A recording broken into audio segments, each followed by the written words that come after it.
project. But then the first one that kind of went big and broke for you was Metal Queen, wasn't it, in 1984? And then that name has kind of stuck with you ever since, hasn't it?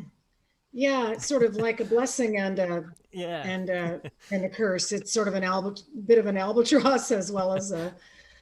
I mean, I went through a period in my career where I was very anti Metal Queen. I didn't even really want to play the song, but I'll tell you the reason why is because, in terms of public perception of Hmm. me and who I was as an artist, um, I think the uber rock fans that really, really got it saw that video and that image as a what it was initially meant to be, which was a symbol of female empowerment, a symbol of good triumphing over evil. Um, yeah. So again, for the Uber fans, I think that they got it right, but for a lot of the other public, Metal Queen, the perception was just that I was this, hard rocking chick, that was the lifestyle I was leading, Hmm. that, I was all about, swords and loincloths and metal and bikers and, and my actual life couldn't really have been further from the truth. I was a very serious musician. I wrote my own songs. Yep. I was involved in the production of most of my records. In fact, I've produced every one of my own albums since the year 2000. Yep. And I was just upset with the sort of public perception baggage that went with that image.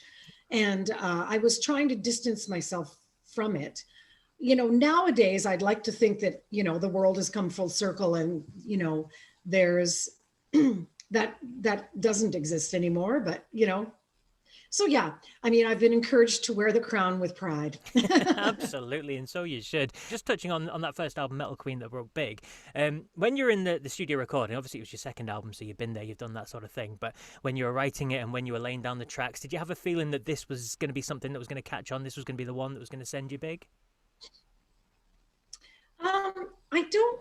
I don't know that I ever thought that or knew that. I mean, I'm always excited about my latest Hmm. recording. I always feel that the most recent things that I've done are the best things that I've done. I think a lot of artists feel that way.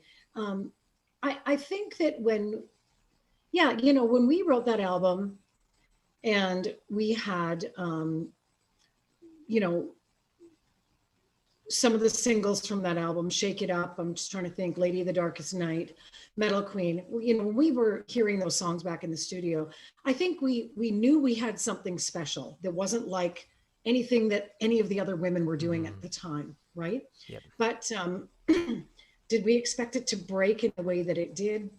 No, I don't think so. But the timing was good for us because it was right at the inception of MTV and Much Music. Yeah. And we had done this video that had obviously fire and brimstone and very strong images, and a good time in music industry history to be doing that because it was just at the beginning of people creating visuals to go along with the music, if you remember, at Yeah. that time in the early 80s. So yeah, we put the video out and instantly it was on heavy rotation on Much Music.